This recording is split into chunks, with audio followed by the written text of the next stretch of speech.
మన తండ్రి అయిన దేవుని నుండి ప్రభు అయిన యేసుక్రీస్తు నుండి కృపయు సమాధానంలో మీకు కలుగునుగాక. ప్రార్థన చేసుకుందాం. మహిమోన్నతుడా పరలోకపు తండ్రి, నీకు స్తుతులు స్తోత్రాలు.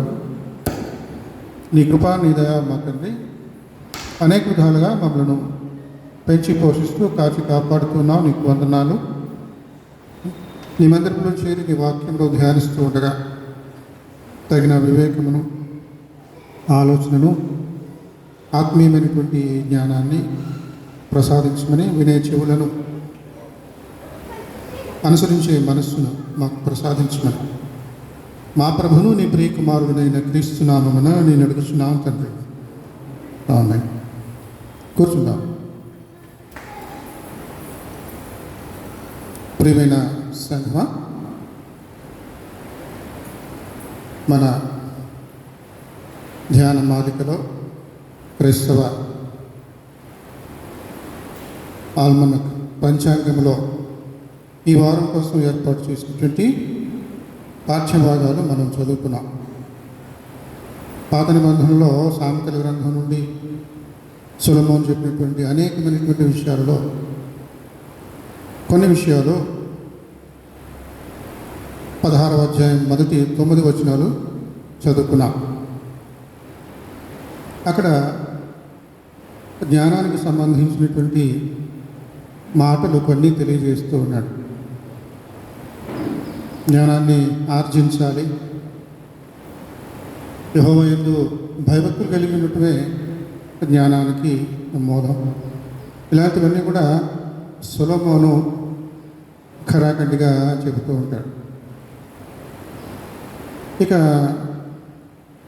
పత్రిక పాఠ్యభాగాన్ని మనం చూసినట్లయితే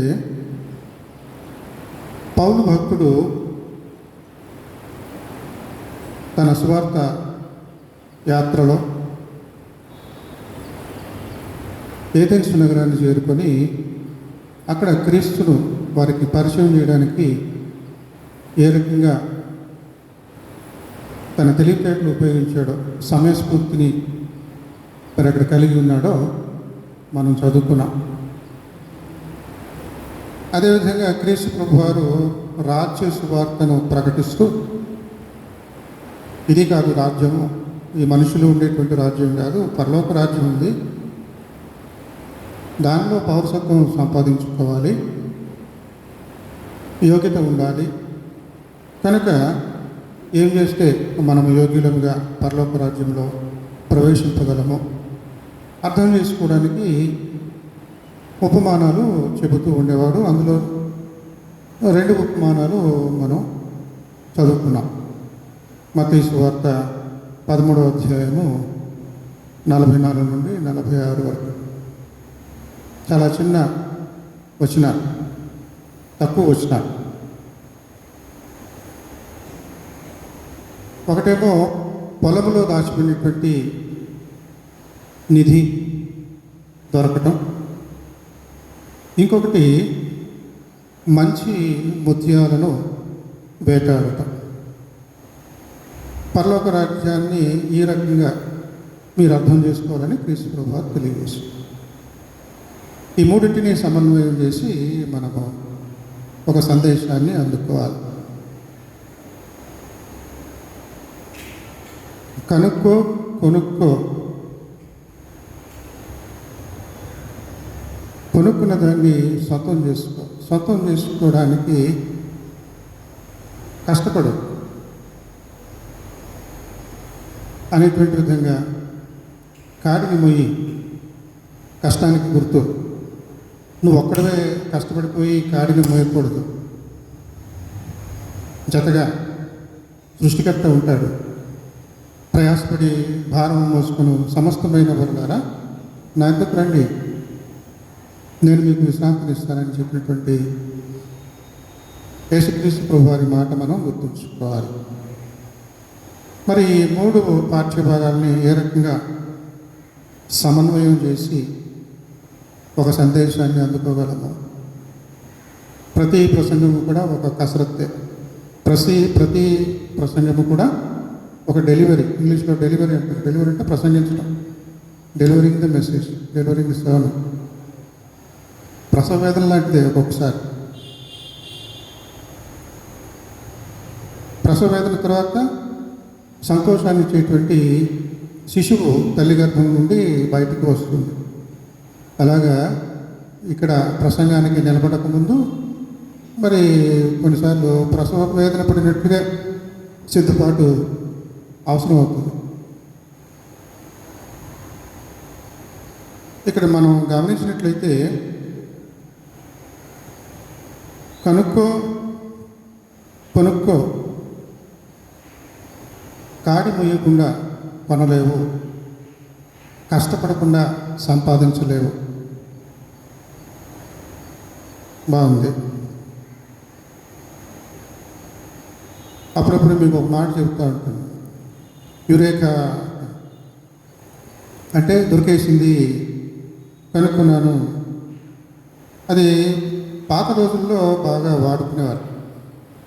ఈ రోజుల్లో అది మానేశారు. ఇప్పుడు కొత్త మాట ఒకటి వచ్చింది, బింగో. అంటే నేను అనుకోలేదు, నా అదృష్టం, నేనే గెలిచాను. ఈ అంకెల ఆట ఇంగ్లీష్ వాళ్ళు ప్రదేశాల్లో మన దేశంలో కూడా చదువుకున్న వాళ్ళు ఆడుతుంటారు. అంకెలతో ఒక ఆట. అంకెలు కుదిరిన వాళ్ళందరూ ఆ అంకెల్ని కొట్టేసి ఎవరికి ముందు వాళ్ళకి ఇవ్వబడినటువంటి కొన్ని అంకెలన్నీ ముగించేశారో అయిపోగానే ఇదిగో నేను ఫస్ట్ ముగించేసాను బింగో అంటే సడన్గా ఇంకా నాకే వస్తుంది అని వాడు ఊహించకుండానే మరి ఎదురొచ్చేటువంటి అవకాశం బింగో. యేసుక్రీస్తు ప్రభు వారు పొలంలో దాచబడినటువంటి లంకె బిందులను గురించి తెలియజేశారు ఉపమానం. వాడు మామూలుగా రైతు కూలి పొలం దున్నుతున్నాడు, యెహోవా కాడి మోయాలి, సులువుగా ఉంటుంది, మోస్తా ఉన్నాడు. ఉపమానంగా చెప్తున్నాను, ఉపమానానికి ఉపమానం. ఇలా చేస్తూ ఉంటే సడన్గా బింగో దొరికేసింది. ఎప్పుడు ఊహించలేదు. ఎవడెవడో అంటూ ఉంటాడు, ఎక్కడెక్కడ అంటూ ఉంటాడు, ఎక్కడెక్కడ దొరికిన కథలు వింటామే తప్ప అది నాకే జరిగింది. లంకి బిందులు దొరికేసి ఈ పొలంలో, అది నా పొలం కాదు, నేను కనుక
క్రీస్తు ప్రభు వారు చెప్పినటువంటి ఆ 2 ఉపమానాలలో ఒకటి దొరికేసింది అనేటువంటి మాట కోసం కనుక్కున్నాను కాదు, దొరికేసింది. మనకు అనుకోకుండానే దేవుడు కొన్ని అద్భుతాలు చేస్తాడు, అది దానికి తగ్గ విలువ ఇవ్వాలి. చాలామంది హిందువులు కానీ ముస్లింలు కానీ క్రైస్తవులుగా మారారు. కారణం ఏమిటంటే ఆ బోధకుడు బోధించాడు, ఈ మాటలు చెప్పారు, ఆ మాటలు చెప్పారని ఉండవు. కొన్ని సాక్ష్యాలు వేరేగా ఉంటాయి. స్వయంగా వాళ్ళకు వాళ్ళే ఆయా సందర్భాలను బట్టి సంఘటనలను బట్టి నిజదేవుని కనుక్కొని యేసుక్రీస్తును రక్షకునిగా సంతోషంగా అంగీకరిస్తారు. బోల్డ్ మంది సినిమా యాక్టర్లు, ఉదాహరణకు బయట ప్రపంచంలో అనేక మంది బ్రాహ్మణులు, వైశ్యులు, క్షత్రియులు, శూద్రులు, అంటరానిగా పిలువబడేటువంటి వారు, దళితులుగా పిలువబడేటువంటి వారు, ఇంకా అన్ని మతాలను అనేక మంది బోధ వలన క్రైస్తవులు బోధించినందుకు మారిపోయారనడానికి కాకుండా ఇంకొక రీతిగా దేవుడే తిన్నగా వాళ్ళను మార్చినట్టుగా వాళ్ళ సాక్ష్యాల నుండి మనం తెలుసుకుంటాం. అది అనుకోకుండా దొరికేసింది. లంక బిందులు కోసం వెతకలే, దొరికింది. పరలోక రాజ్యం కూడా అలా ఉంటుంది. మరి నీకు దొరికేసినప్పుడు నువ్వేం చేయాలి? అది నీ పొలం కాదు, నీ పొలం కాదు. నీ పొలంలో దొరికితే నీ సొత్తు. ఇప్పుడు ఏం చేయాలి? నువ్వు ఎవరికి స్టడీ చెప్పుడు లేకుండా, ఈ విషయం ఎవరికి తెలియకుండా దాన్ని నీ మనసులోనే దాచుకొని ఆ పొలాన్ని కొనేసుకోవాలి. ఇది చేత కాదు. చాలామంది క్రైస్తవులు కానిటువంటి వాళ్ళు, ఇతర మతస్థులకి చాలామందికి ఇది చేత కాదు, కొనుక్కోలేరు, దొరికేస్తుంది. నిజమే, క్రైస్తవ బోధనలో సత్యం ఉన్నది, బైబిల్లో సత్యం ఉన్నది, అది ఇది అని మనసులో పీకుతూ ఉంటుంది, కానీ వాళ్ళు సొంతం చేసుకోలేరు. దొరికేస్తుంది. దాన్ని సొంతం చేసుకోవాలంటే ఉన్నదంతా అమ్ముకోవాలి. యేసుప్రభు చెప్పిన మాటలు దాన్ని వివరిస్తున్నాను నేను. ఉన్నదంతా ఇల్లు ఊడ్చేసి మొత్తం అన్నీ అమ్మేసుకొని వచ్చిన డబ్బులతో ఆ పొలాన్ని కొనేసుకోవాలి. అలాగే నీ కులం, నీ కుటుంబము, నీ తల్లిదండ్రులు, తోబుట్టువులు అందరినీ వదిలేసుకోవాలి. యేసుక్రీస్తును అంగీకరిస్తున్నావు కదా, నువ్వు క్రైస్తవుడు కాదు కదా. ఇప్పుడు క్రైస్తవుడు అయిపోవాలంటే అన్నీ అమ్మేసుకోవాలి, అన్నీ వదిలేసుకోవాలి. అది పరలోక రాజ్యం. నువ్వు పరలోక రాజ్యంలో చేరాలి అంటే ఇది పద్ధతి. క్రీస్తు ప్రభు వారు ఆ రకంగా వివరించాడు, చాలా సేపు వివరించి ఉంటాడు. ఇక్కడ బైబిల్లో తూకీగా ఇక్కడ రాశారు. కాబట్టి ఆ దొరికిన దాన్ని సొంతం చేసుకోవడానికి నువ్వు రైతు కూలీవి, నాగలి దున్నుతూ ఉన్నావు. ఒకవేళ పశువుకి బాగోకపోతే నువ్వే నీ మెడ మీద కాడి వేసుకొని దున్నినటువంటి సందర్భాలు ఉన్నాయి. ప్రయాసపడి భారం మోసుకుంటున్న సమస్తమైన వర్గాల నా దగ్గరికి నా కాడి సులువు, భారం తేలిక. ఎందుకంటే నేను నీకు జతగా ఉంటాను. ఆ బరువంతా, భారం అంతా నువ్వు ఊరికే పేరుకు మాత్రమే నీ మెడ మీద కాడి ఉంటుంది, కానీ అదంతా నా మీద పడుతుంది. నీకు తేలిగ్గా ఉంటుంది, ఊరికే మామూలుగా నడిచిపోయినట్టుగా. ఆయన నువ్వు ఆశ్రయిస్తే ఇటువంటి ఫీలింగ్ కలగాలి మనకు. దేవుడు నాతో ఉన్నాడు కాబట్టి నాకు ఏ కష్టం అనిపించట్లేదు. నాకు ఎన్ని కష్టాలు ఎదురైనా, ఎంత కష్టపడుతున్నా కూడా కష్టంగా అనిపించడం లేదు. అలా చెప్పగలమా మనము? రైతు కూలీకి పొలం సొంతం చేసుకునేటువంటి విధంగా, మరి అనుకోని విధంగా దక్కింది. మిషనరీలు ఒక 200 సంవత్సరాల క్రితం మన దేశంలో ముమ్మరంగా సువార్త ప్రచారం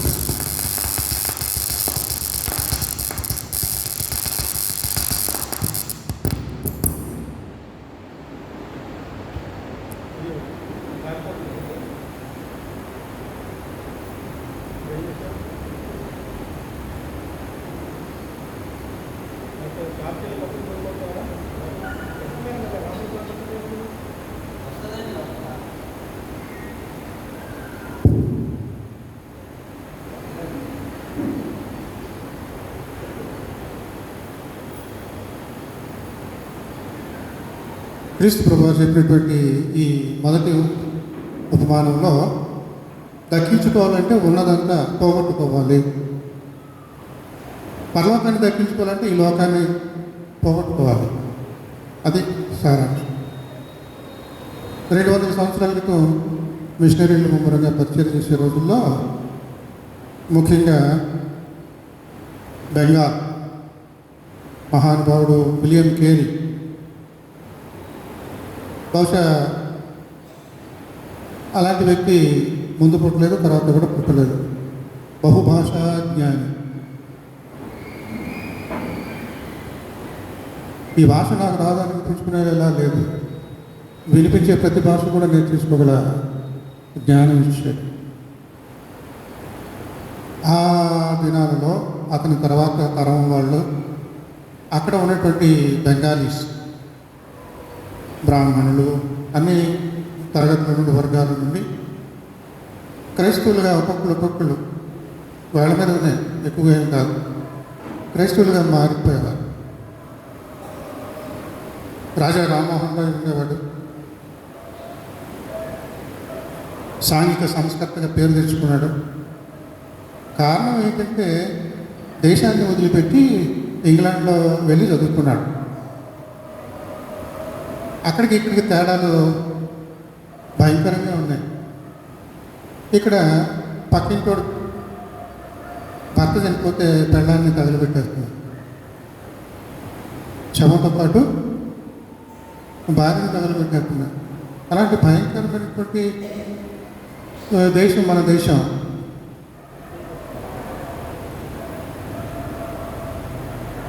అలాంటి భయంకరమైనటువంటి దేశం సంస్కరించాలని ఆయన మరి కాకుండా పెట్టుకున్నాడు.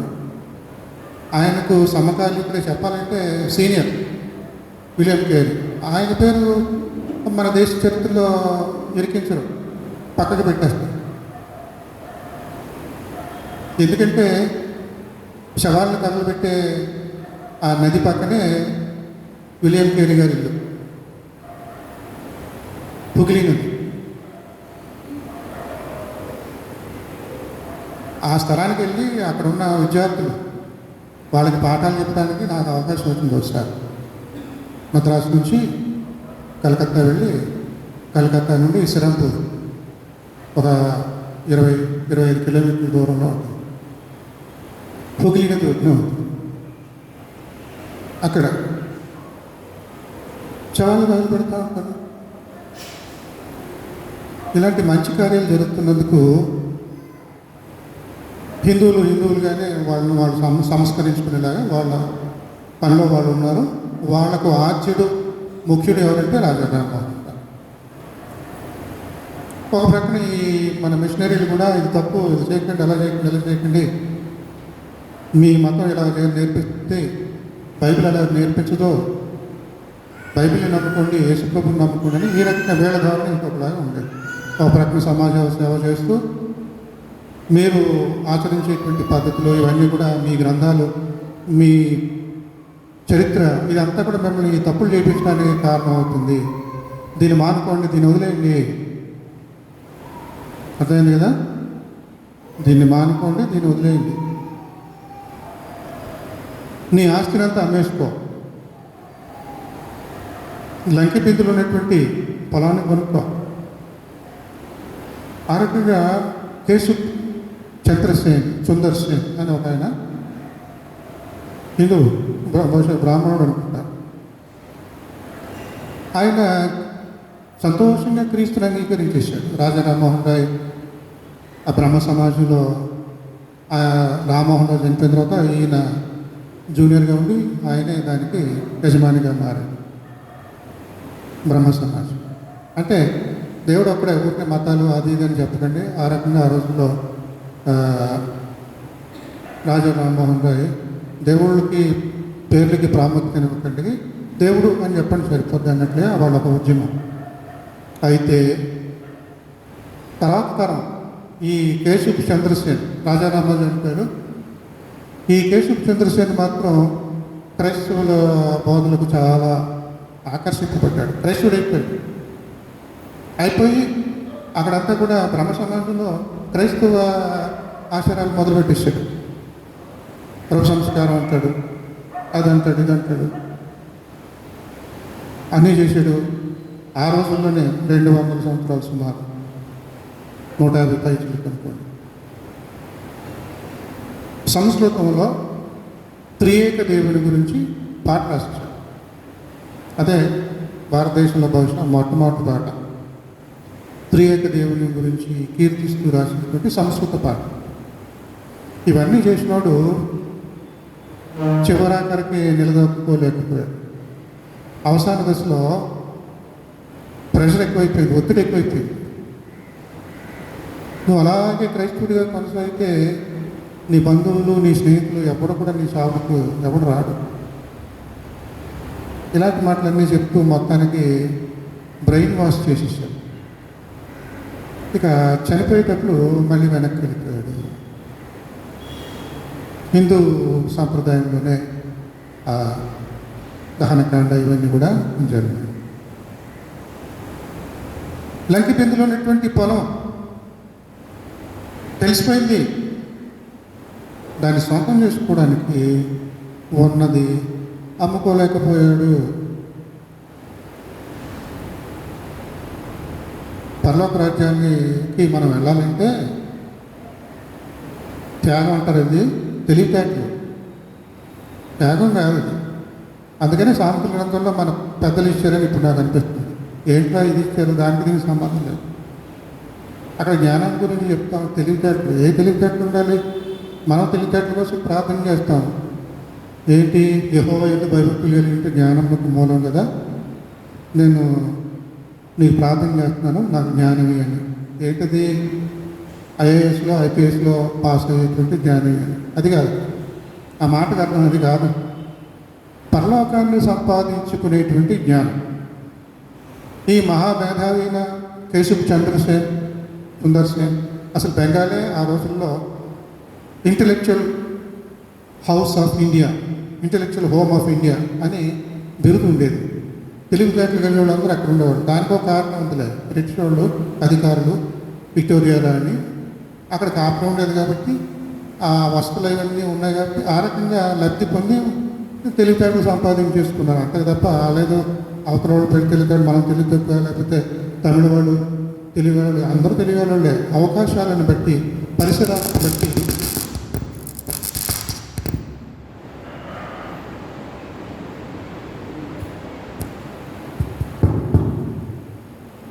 బట్టి మనము తెలుగు వాళ్ళముగా మారుతాం.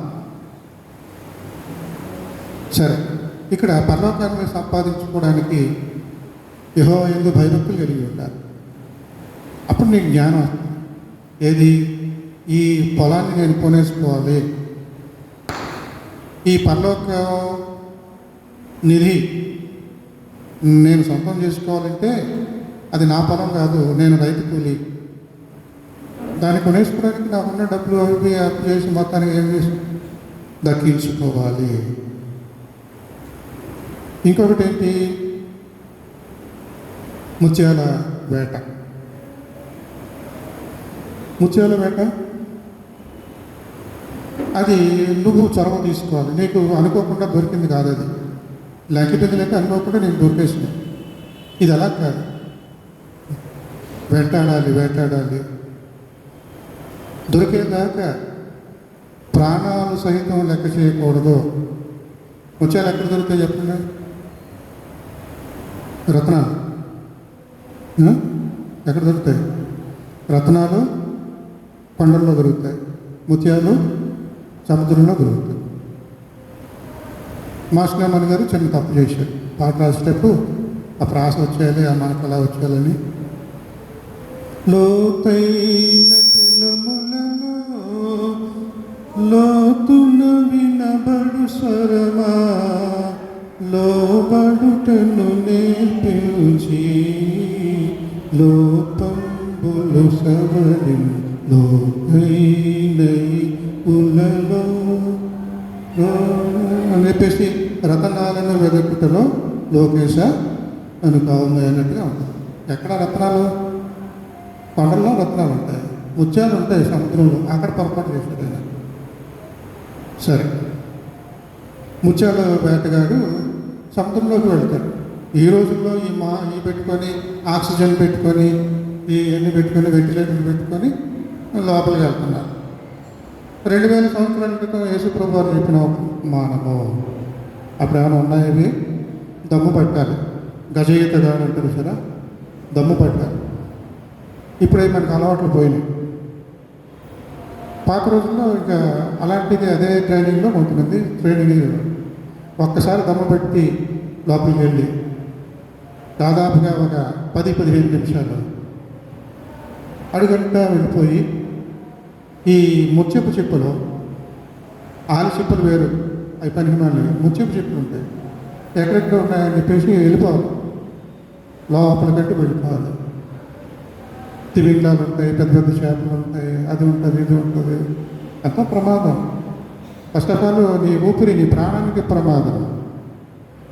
కానీ నీకున్న కసి, నీకున్నటువంటి ఆ వెర్రి, ఎలాగైనా నేను సంపాదించాలి, వెతికి సంపాదించాలి.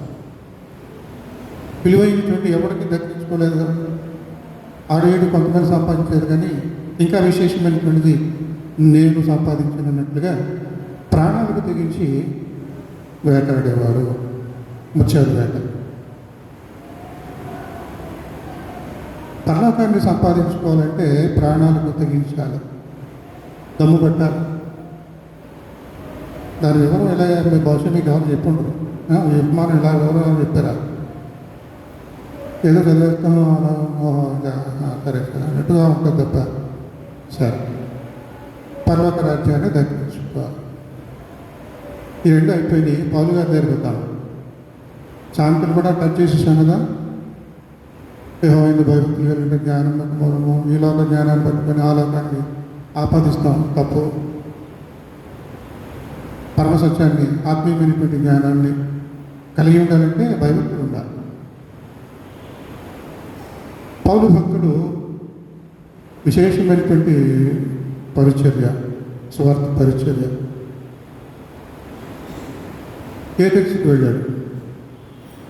అక్కడ మహామహులు వాళ్ళందరూ ఉంటారు, మంచి తెలివితేటలు, తత్వశాస్త్రాన్ని అవపోసం చేసుకునేటువంటి వారు, ఆకలిని చేసుకునేటువంటి వారు,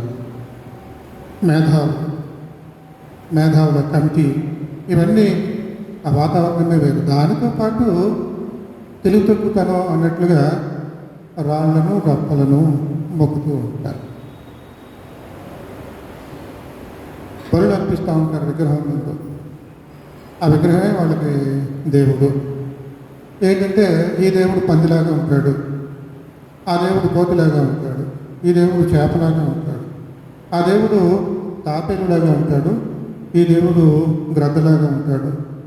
ఇంకంతకుమించి వేరే ఊహలేమో తెలిసిన వాటినే పెట్టుకొని విగ్రహం చేసుకొని దేవుడు అంటారు. మానవ జ్ఞానాలు ఏమో మొత్తానికి మనిషి రూపంలో సగం మనిషి సగం జంతువు, ఇవి కూడా మనం చూస్తూ ఉంటాం. పాత రోజుల్లో సగం సింహం సగం మనిషి, సగం గుణం సగం మనిషి, ఈ రకంగా. సరే, ఊరి నిండా బలిపీఠాలు, ఆ దేవుడికి ఈ దేవుడికి ఈ దేవుడికి. మరి అక్కడ బలిపీఠం దగ్గర విగ్రహాలు ఉన్నాయి లేదు, కానీ బలిపీఠాలు అయితే ఉన్నాయి. ఒక్కొక్క బలిపీఠం దగ్గర పలానా దేవుడికని రాసి పెట్టాడు. అన్నీ చూశాడు. ఇంకో చోటకి వెళ్ళేటప్పటికి బలిపీఠం ఉంది, కానీ దేవుడి పేరు రాయలే. విచిత్రం అనిపించింది. ప్రతి చోట ఆ దేవుడికి ఈ బలిపీఠం, ఈ దేవుడికి ఈ బలిపీఠం అని చెప్పేసి రాసేసారు.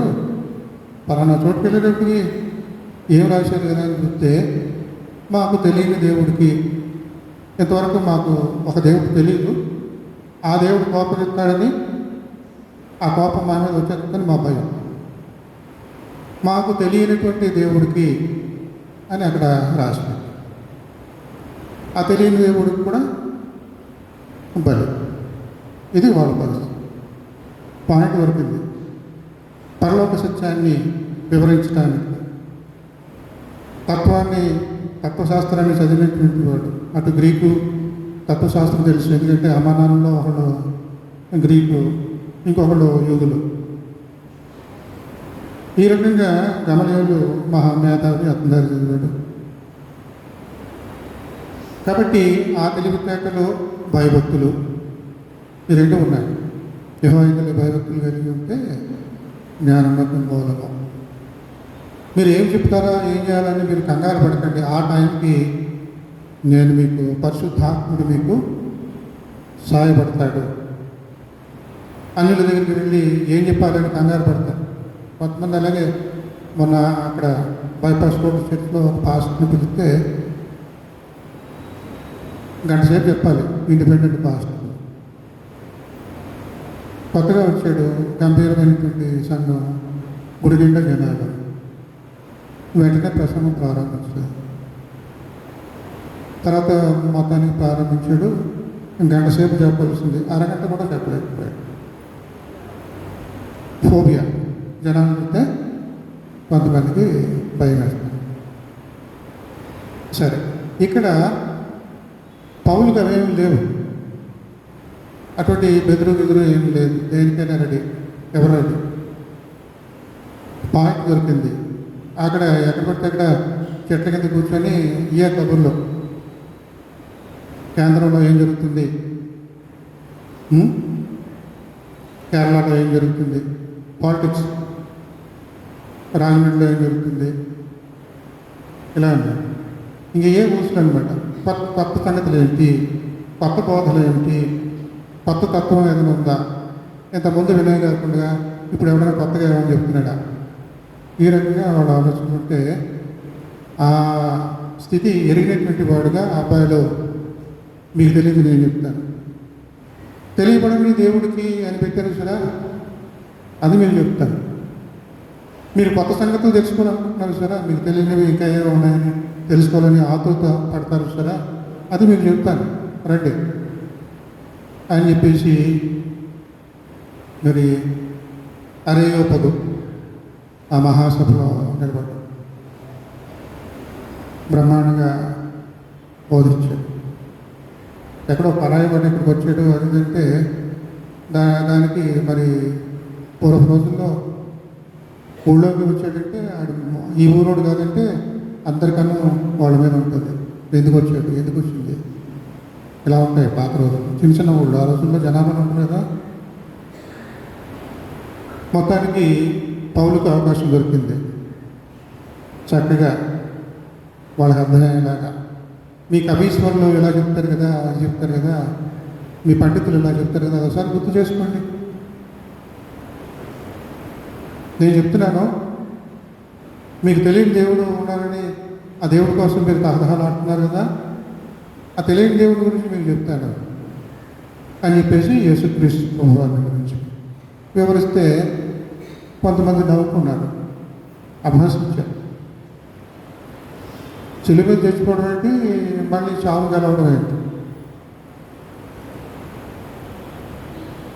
అన్ని పరిమాణాల మాటలు మాట్లాడుతున్నారని కొంతమంది నమ్మలేదు, అపహసించారు, వెక్కిరించారు. కానీ కొంతమంది పౌలు బోధలకు ఇష్టపడ్డారు, మనసు పెట్టారు. లైకి బిందులు దొరికినాయి, కొనేసుకోవాలి, పొలం కొనేసుకోవాలి, ఉన్నదంతా అమ్ముకోవాలి, మరి కొనుక్కోవాలి, దానికి రెడీ అయిపోతుంది. కొంతమంది వ్యతిరేకిస్తూ ఉన్నారు. అలాంటి వాళ్ళకి చెప్పం కదా, పర్లోక సత్యాలు వాళ్ళకి తెలియదు చెప్పినా తీసుకో. కొంతమంది రెండింటికి కూడా ఈ ఉపమానం వర్తిస్తుంది. రెండు ఉపమానాలు కూడా ఈ ఏథెన్స్ వాళ్ళకి వర్తిస్తుంది. ఏంటి? వేటాడాలి, కనుక్కోవాలి. మరి కనుక్కోవడం ఇదిగో దొరికింది కదా, అంగీకరిస్తున్నావా? అంగీకరించే మనసు ఉండదు.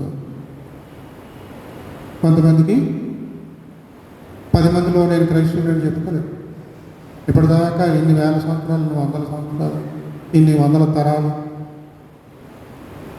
ఈ సంప్రదాయంలో హైందవ, ఇస్లాం ఏదైనా కానీ మొత్తానికి క్రైస్తవులు కానిటువంటి సంప్రదాయం వాళ్ళు తెగించి క్రీస్తును అంగీకరించలేరు.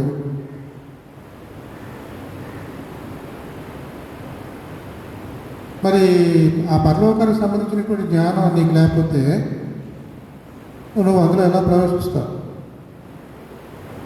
నీకు ఆ వినయము, ఆ విధేయత, యేసుక్రీస్తును ఒప్పుకునేలాగా అన్ని నామముల కన్నా పైనామం అనేటువంటి విషయం తెలిసి కూడా ఒప్పుకోవడానికి నువ్వు సిద్ధపడకపోతే నీకు పరలోక రాజ్యం ఎక్కడిది? ఉండదు. మిషనరీలు నానా యాత్రలు పడేవాడు. మాయ మాటలు చెప్పి క్రైస్తవులు చేసే రకంలో కాదు. ఈ రోజుల్లో అలా చేస్తున్నారు. స్టేజ్ల మీద రకరకాల వేషాలు వేస్తున్నారు. తప్పదు. పాత రోజుల్లో మిషనరీలు ప్రాణత్యాగాలు చేసేవాళ్ళు, ఎంతో ప్రయాసపడుతూ ఉండేవారు. చదువరులు, పండితులు వీళ్ళకి మాటలు చెప్తే ఇక్కడ ఏథెన్స్ వాళ్ళలాగా చాలామంది వెక్కిరిస్తూ ఉంటారు. విసిగిపోయారు. చదువుకున్న వాళ్ళు చెప్తుంటే వాళ్ళు ఏ వేళ్ల మీద లెక్కపెట్టే పురుషోత్తమ చౌదరి, పులిపాక జగన్నాథం, రామూరి రంగయ్య, రామూరి గారు ఇలాంటి వాళ్ళు అలా వేళ్ల మీద లెక్క పెట్టేవాళ్ళు. వాళ్ళందరూ చక్కటి పాండిత్యం ఉండి అన్నీ ఉన్నటువంటి వాళ్ళు క్రైస్తుని అంగీకరించారు. కేశవ చంద్రసేనులాగా మధ్యలో జారిపోలేదు. వాళ్ళు పడ్డ కష్టాలు, వాళ్ళ జీవిత చరిత్రలు జరిగితే మనకు తెలుస్తుంది. పురుషోత్తమ చౌదరి ఎంత కష్టపడ్డాడు, రామూరి రంగయ్య, రామూరి లక్ష్మయ్య అన్నదమ్ములు వాళ్ళంతా కష్టపడ్డారు. చాలా ప్రాణాపాయకరమైన పరిస్థితులు, అవమానాలు, నష్టాలు, కష్టాలు ఇవన్నీ కూడా సహించారు. పరలోక రాజ్యాన్ని దక్కించుకోవాలి అంటే ఇలా ఉండాలి. అంతేగాని హ్యాపీగా ఏసీల్లో కూర్చోవడాలు, అది చేయడాలు, ఇది చేయడాలు కాదు. మన మిషనరీలు పాత రోజుల్లో ఎంతగా కష్టపడేవాళ్ళో అది ఒక పెద్ద ప్రశ్న చేసుకోవచ్చు తెలియని రకాలుగా. ఇక ఈ పండితులు ఎవరు మాట వినట్లేదులే, ఎందుకు వచ్చిన గొడవ అని కొంతమంది, అందరూ కాదు. కొంతమంది ఏమనుకున్నారంటే నేను తిన్నగా అడవుల్లోకి వెళ్ళిపోవాలి. అడవుల్లోకి వెళ్తే అదొక ప్రమాదం. మనుషులు చంపే జాతులు కూడా ఉంటాయి. చెట్టు కట్టి కొట్టేసి ఇక ఏదో నువ్వు బతుకున్నావు అన్నట్టుగా వదిలేసి పంపించేసే పరిస్థితులు. వాటికి తెగించి పూర్వకాలపు మిషనరీలు ఆ గూడెంలో, ఆ చిన్న ప్రదేశంలో ఒక నాయకుడు ఉంటాడు. వాళ్ళ మధ్య ఒక 25 కుటుంబాలకి, ఒక 50 కుటుంబాలకి నాయకుడు ఉంటాడు. వాడిని ఒప్పిస్తే వాడు మిగతా వాళ్ళందరినీ చెప్తే అందరూ కూడా క్రైస్తవులు అయిపోతారు. ఆ రకంగా వాళ్ళ నాయకుడిని ఒప్పించి ఆ గూడెం అంతా కూడా క్రీస్తులు అనేటువంటి గూడుగా తయారు చేసి ఈ రకంగా నానా రకాల పాటలు పాడేవాడు పాతకాలం మిషనరీ. ఈ ఈశాన్య రాష్ట్రాలు అంటారు చూసారా, north eastern states, Manipur, Meghalaya, Mizoram ఇవన్నీ ఉన్నాయి సరే. 7 రాష్ట్రాలు, చిన్న చిన్న రాష్ట్రాలు కొండల మీద ఉంటాయండి. వాళ్ళందరూ కూడా 190 మంది గిరిజనులు, ట్రైబల్ బ్యాక్గ్రౌండ్. వాళ్ళ దగ్గర పరిశీలన చేస్తే మొత్తం అందరూ కూడా దాదాపుగా 190 మంది అందరూ క్రైస్తవులు అయిపోయారు. ఎప్పుడో 7 తరాల క్రితమే. తెలివితేటలు ఎక్కువైపోయి, పాండిత్యం ఎక్కువైపోయి, క్రీస్తుని అంగీకరించేటువంటి మనస్సు పండితులకు ఉండదు. ముందుకు రా, వేల మీద లెక్కన ఆరాధకే మూర్తి గారు ఇలా ఎంతోమంది రావాలి. అసలు అందరూ వింటున్నారు శుభార్త. కాబట్టి పరలోక రాజ్యంలో ఎవరు ప్రవేశిస్తారో డబ్బులు ఆశ చూపించి క్రైస్తవులను చేసేస్తున్నారు. కాదు డబ్బులు ఆశ చూపించడానికి క్రైస్తవులను పిలుచుకుంటున్నందుకు ఇప్పుడు ఈ రోజుల్లో రిజర్వేషన్ లేకుండా పోతుంది. PCC SC కాదు, SC వాడికైతే ఎక్కువ రిజర్వేషన్. అది కాస్త క్రైస్తవుడిగా మారిపోతే ఉండదు. కానీ బయట మాత్రం ప్రచారం అంటే ఒకప్పుడు ఉండేది, ఇప్పుడు అది కూడా చేయలేకపోతున్నారు. విదేశాల నుండి వచ్చేస్తా ఉంటే పైనుండి సహాయం అవి అందుకోవడం కోసం క్రైస్తవులు అయిపోతున్నారు. వాళ్ళు సమాజాన్ని సేవ చేయడం కోసం అలా చేస్తూ ఉంటే అది వాళ్ళకి ఉపయోగకరంగా ఉంది దళితులకు. ఎందుకంటే ఈ దేశంలో ఉన్నటువంటి అగ్రకులంలో వాళ్ళు చేయలేకపోయారు. దళితులను ఉద్ధరించడానికి బదులుగా ఇంకా అట్టడుగుకి నెట్టి వేస్తారు. ఇప్పుడు కూడా జరిగేది అదే. ఇప్పుడు అటువంటి రాజకీయాల మధ్యలోనే మనం జీవిస్తున్నాం. మధ్యతరగతి వాళ్ళని ఇంకా అనగదొక్కేసేలాగా బడ్జెట్, ఉన్నతమైనటువంటి బాగా స్థితిలో ఉన్నటువంటి వాడి కోట్లు, లక్షల కోట్లు సంపాదించినోడికి ఇంకా అవకాశాలు వచ్చేలాగా బడ్జెట్. కాబట్టి ఆ తెలివితేటలు ఉంటాయి చాలామందికి. కానీ అది కాదు తెలివితేటలు. యెహోవా యందు భయభక్తులు కలిగి ఉండడం జ్ఞానానికి మూలము. ఆ జ్ఞానం ఉంటే నీకున్నది కూడా లెక్క చేయవు. కోట్ల మందిని దిక్కుమాలిన వాళ్ళుగా చేసి నువ్వు లక్షల్ని కూడగట్టుకోవు. కోట్ల మందిని మోసం చేసి గద్దె ఎక్కువ. అవి పరలోక రాజ్యానికి సంబంధించినటువంటి విషయాలు కాదు, ఈ లోకానికి సంబంధించిన విషయాలు. ఈ లోక జ్ఞానం ఉన్న వాళ్ళు అలా చేస్తారు. యెహోవా యందు భయభక్తులు వాళ్ళు చేసే చేష్టలు ఎలా ఉండవు. కాబట్టి మనం ఎలా ఉన్నాం, వాడు వీడి గురించి చెప్పుకోవడం కాదు, మనం ఎలా ఉన్నా అవసరాలు ఆలోచించాలి. లక్కి బిందులు దొరికినాయా, ఏం చేయగలము? ముత్యాల కోసం వేటాడగలవా, ఎలా వేటాడగలవు? దేవుడు మనందరినీ ప్రశ్నిస్తున్నాడు. ఆ రకంగా మరి శక్తి సామర్థ్యాలు మనకందరికీ అందివచ్చేలాగా దేవుని కృప కోసం మనందరం ప్రార్థించుదా. సమస్త జ్ఞానం గురించిన దేవుని యేసుక్రీస్తు వలన మీ హృదయములకు మీ తలంపులకు కావలి ఉంటుంది కాక. దేవా నాయందు శోభ